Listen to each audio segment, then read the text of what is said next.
Jimmy Savile was a national icon until his death in 2011. He is now regarded as a wicked, predatory sex offender who used his connections and reputation to deflect any allegations of wrongdoing.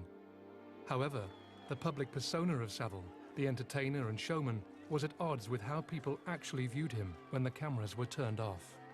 Savile had long been regarded as a pretty suspicious figure by a lot of people in journalism, in Fleet Street, at the BBC.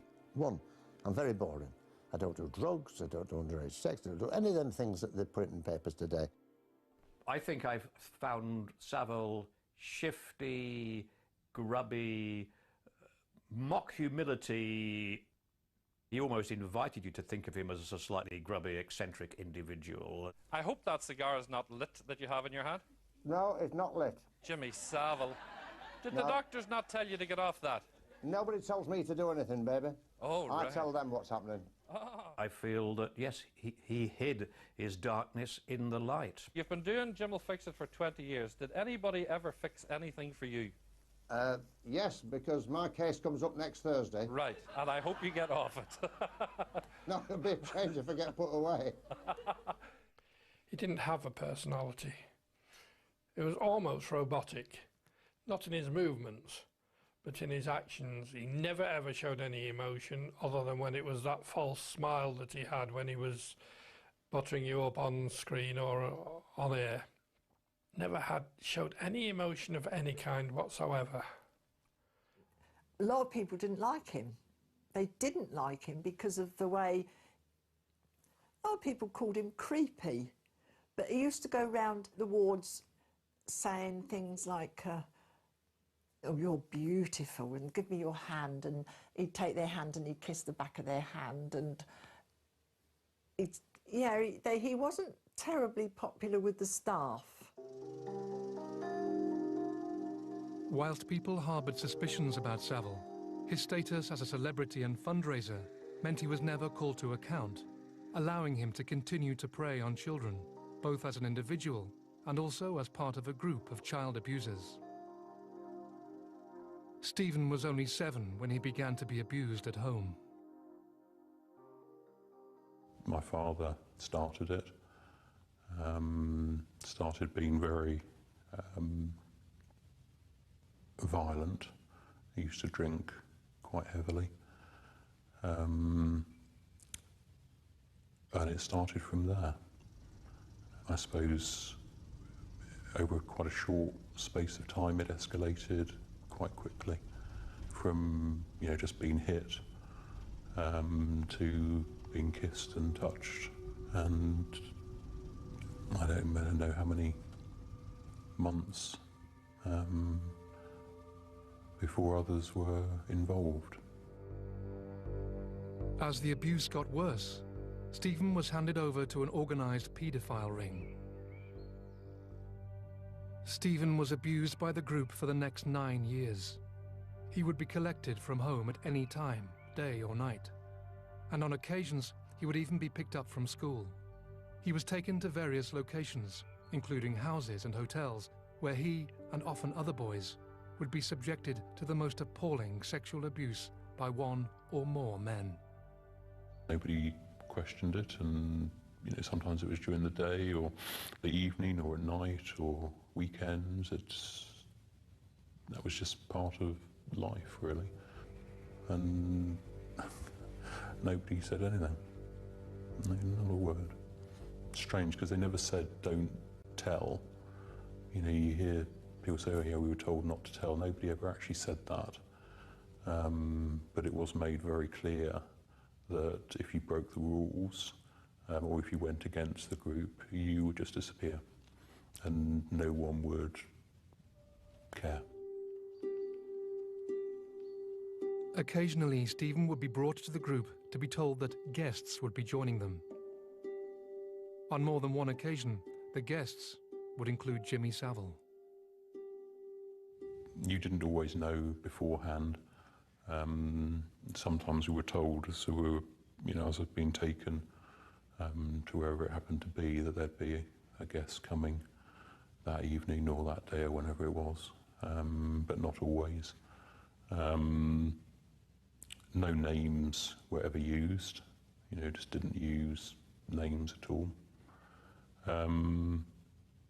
And yeah, he came probably a couple of times a year over several years, just odd occasions. You know, there was nothing different about the event, it just that there was somebody different there. Did Savile abuse you directly? Yes. Yeah. He was just sadistic in what he wanted to do and what he wanted other people to do. Yeah, just evil, and enjoyed seeing pain inflicted and humiliation, I suppose. It was hard to comprehend because you know who it is when you're sat watching TV and he's on the TV, and you know, it's just really a strange feeling. I think all of us were just objects, and just the best way I can describe it is just sweets in a bag that you hand round and share. We meant nothing at all. Stephen's abuse at the hands of the group stopped when he was 16. Only recently has he been able to talk about his horrific ordeal. Following the Savile revelations, he reported his abuse to the police. It's a scary prospect. It's probably more comfortable to not believe things sometimes than to confront them. But we know that organised crime of this kind exists. And again, we need the police, the authorities, to have more resources in order to break them and to establish that the abuse of children in any form and by any perpetrator, organised or disorganised, is never ever acceptable. I believe that as more survivors speak out, and many of us are, the authorities will be compelled to act. It might be a long battle, but I think it is more than a battle. I think it's a war that we're in, and it's a war to protect our children. Tragically for victims like Stephen, Savile's position as showbiz royalty, as well as his charity fundraising, once again ensured the rumours and gossip about his behaviour remained exactly that. It would only be after Savile had died that the shocking nature of his crimes would be laid bare. It was good while it lasted, reads Jimmy Savile's headstone. The same can now be said of his reputation. Jimmy Savile is now regarded as one of the most prolific sex offenders this country has ever seen. His reign of depravity lasted from the 1950s until his death in 2011. Throughout his life, he convinced most people he was nothing but an eccentric. But in 2009, allegations of abuse at Duncroft School forced the police into action. Savile was interviewed under caution at his office at Stoke Mandeville Hospital. When the police are investigating somebody about a serious crime, and this is a very serious crime, the suspect would generally, surely, always be taken to a police station where they would be interviewed under caution. So that made it unusual immediately, and again, probably emphasised that the person in control of that interview was Jimmy Savile. It was not the police. From what's coming out in the press, and most recently the transcript of his interview with Surrey Police, the tone of the interview is one of almost, I'm sorry I've got to ask you this again, but you know, we've had these allegations made to us, which is not really a very confident way of putting an allegation to get a structured response. As well as his obvious denials of any wrongdoing, were the undercurrent of threats and intimidation within the interview. I mean, he virtually said that he would have them in the courts if they messed with him.